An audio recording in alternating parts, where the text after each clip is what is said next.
the temp table space and what you're saying. Don't know, but these are things that need to be researched and added to the corpus of knowledge with regards to Oracle forensics. So sorry, this gentleman next. In the first example of data files, you've got lots of DBAs making changes all the time. How do you separate the legitimate changes from all the other? With great difficulty. I mean, but in all seriousness, without this stuff, it's even harder. But at least this way we can try and narrow it down a bit better and stuff. Sure, JD? Most of my research currently is on 10G release 2. Although I've looked at, does this apply also to Oracle 9 and so on, or Oracle 8? For example, with the redo logs, the DDL text is not there in Oracle 8. And I think it was introduced in Oracle 9i release 1 or 9i release 2. So it depends on the version of Oracle whether this stuff is applicable or not, or some of this stuff is applicable. But in terms of the way data is managed in the data files, I think that's pretty much standard throughout. Sure, over there? Questions first. Is there any kind of security flagging inside of tables so that the data is actually secure? Not that I'm aware of, but there very may well be. The thing, of course, is if you compromise the database, then you can simply use Java or UTL file to just wipe out blocks within the actual data files themselves, because Oracle will open the data file in a sharing mode that allows other people to write to it still. And because if you're using the Oracle database server, for example, through a Java procedure or through UTL file to write to it, well, you're doing that with the privileges of the Oracle user, so you have the privileges as well to write to the data files. Now, what's more, you can, provided you know the way the checksum is generated, which is each data block has a checksum that basically takes 16 bytes of blocks and XORs them with each other, and that becomes the checksum. Now, in one of the papers I published on the dissecting the redo logs, I actually talk about the checksum and write some code to show you how the checksum is done.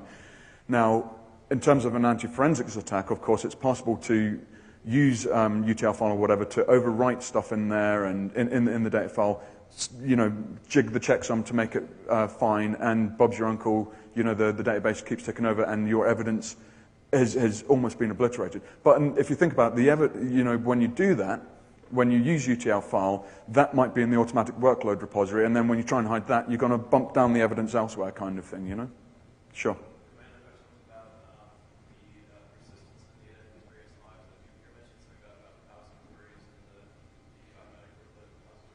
No, the workload repository should keep on building up and building up. But the $SQL text is like a circular buffer in the SGA, and that gets overwritten, as new stuff comes in. Sorry? The redo log, if it's not in archive mode, eventually that, again, it's quite, it's circular. Old entries are overwritten kind of thing. But if it's in archive mode, then for each for each cycle of the redo logs, an archive, a backup copy is essentially written to the disk. So, you should have copies of these.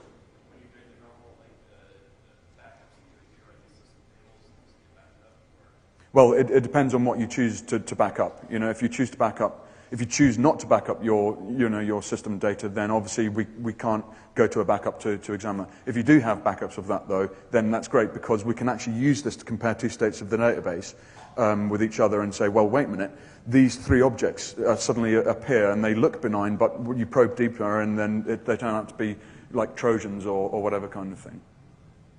Any other questions? Sure.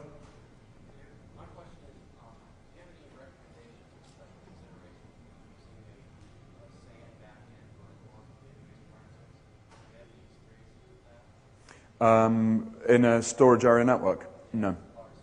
No. Again, as I said, I've only been researching this for, about 6 months now, and much more research needs to be done. We need to, as a group, spend some time on this, basically, because, as we've seen, in the introductory slide, database breaches are actually occurring all the time, and we need to know if they're occurring, how they're occurring, and working backwards from there to prevent things like this from happening again. But no, I have got no experience with SANs at all. Sorry. You want to have a full database backup. That's the best in hand case. Yeah. So you want to, if you're going to not take the database down, you would keep, tables up and read only, then start checksumming DBF files and Yeah. log files and try to. Well, So in that case, a NAS server has a snapshot equivalent. but if you check some of the DBF files, they can't be written to, because the checksum's immediate. And plus the fact, as soon as an SCN is written to it, because, the system writes to the database file all the time, Yeah, but not using the database, but using the feature of the NAS server. I mean, that has a snapshot of all your control files on the NAS server. You can take that and you can have a consistency with that. At the previous point in time with what you have now that you've altered, Sure. doing your analysis that Yeah. you just did, to, like your question from me earlier, now you can show that you haven't done anything bad with what's your analysis because we have something that's at Yeah. even a lower level than the database. Yeah. Cool. Any other questions? No? Oh, yeah, sure. We're looking at, they have these new database firewalls that are out there now, like RDM. Yeah. Do you have any experience and comments on whether Yeah, it's, do I have any opinion on database firewalls such as Imperva's product and Guardium's and that, pretty much? They're a good source of additional information, in terms of audit trails and everything like that. I mean, if I'm not going to advise you to get one, I'm not going to advise you not to get one. I personally think things like this increase attack surface themselves and will often become a focus for the attacker and might end up owning your network anyway.